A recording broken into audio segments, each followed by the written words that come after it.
Nah, selanjutnya Pak, alhamdulillah untuk tuduhan ini kita selesai.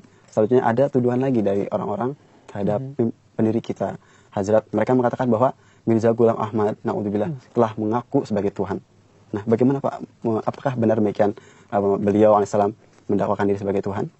Baik, ini juga merupakan satu tuduhan. Iya. Dan apabila kita perhatikan tuduhan ini dilayangkan oleh orang-orang yang menentang jemaat, menentang Hazrat Masih Maud dengan dua macam sikap khianat, dua macam ketidakjujuran.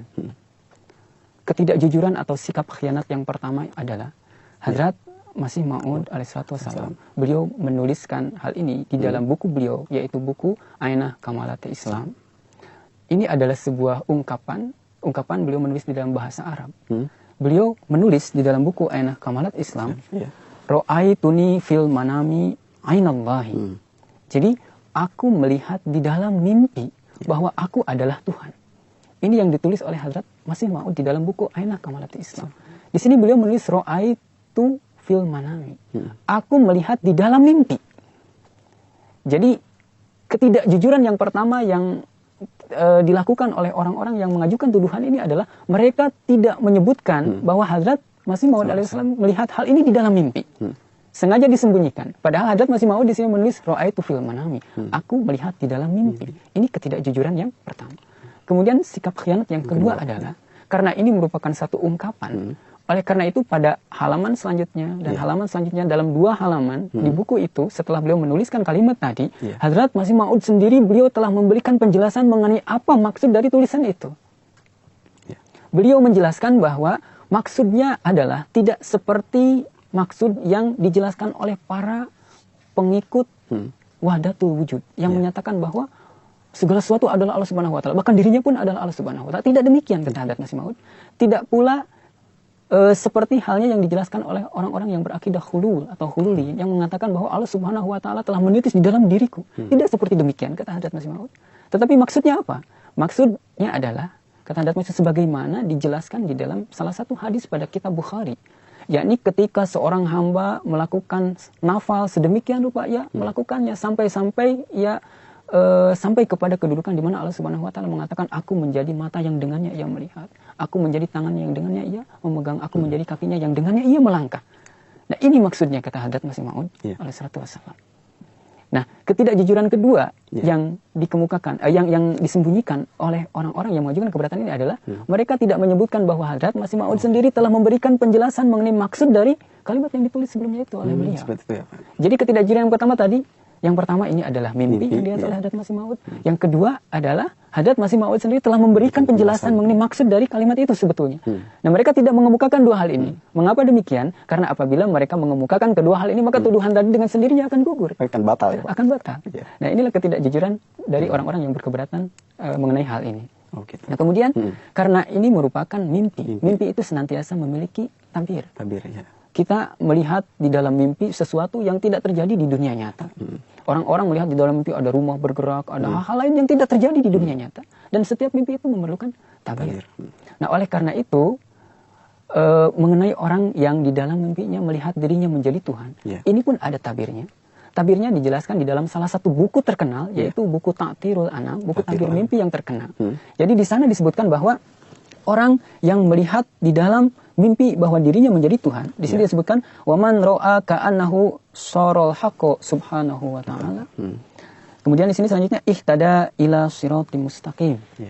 Jadi barang siapa yang melihat di dalam mimpinya seolah-olah ia menjadi Allah Subhanahu wa taala, artinya tabirnya adalah ihtada ila siratim mustaqim. Jadi ia mendapatkan petunjuk kepada jalan yang benar. Ia mendapatkan petunjuk dari Allah Subhanahu wa taala. Ini tabir mimpi tersebut di dalam kitab Ta'tirul Anam. Oleh karena itu, mimpi yang dilihat oleh Hazrat Masih Maud yang dituliskan oleh beliau di dalam buku Ainah Kamalat Islam ini pun merupakan satu kabar suka kepada beliau bahwa beliau ini mendapatkan petunjuk dari Allah Taala, beliau berada pada Shiratal Mustaqim atau jalan yang lurus. Sampai di sini keberatan dari para penentang yang mengajukan keberatan tadi sudah bisa terjawab. Namun kemudian orang-orang yang mengajukan keberatan ini pun mereka tidak memikirkan hal ini, mereka tidak memperhatikan bahwa sebetulnya hal serupa pun terjadi kepada orang-orang yang mereka muliakan sebelumnya. Jangan jauh-jauh. Berkenaan dengan Rasulullah Shallallahu Alaihi Wasallam di dalam Bukhari, di sini disebutkan berkenaan dengan Rasulullah Shallallahu Alaihi Wasallam baina ana naimun. Jadi ketika aku sedang tidur, kata Rasulullah, ro'aitu fi yadaya sawaroini min zahabin. Aku melihat ada 2 gelang emas pada kedua tanganku. Nah, ini dilihat oleh Rasulullah SAW di dalam apa? Mimpi. Di dalam mimpi. Iya.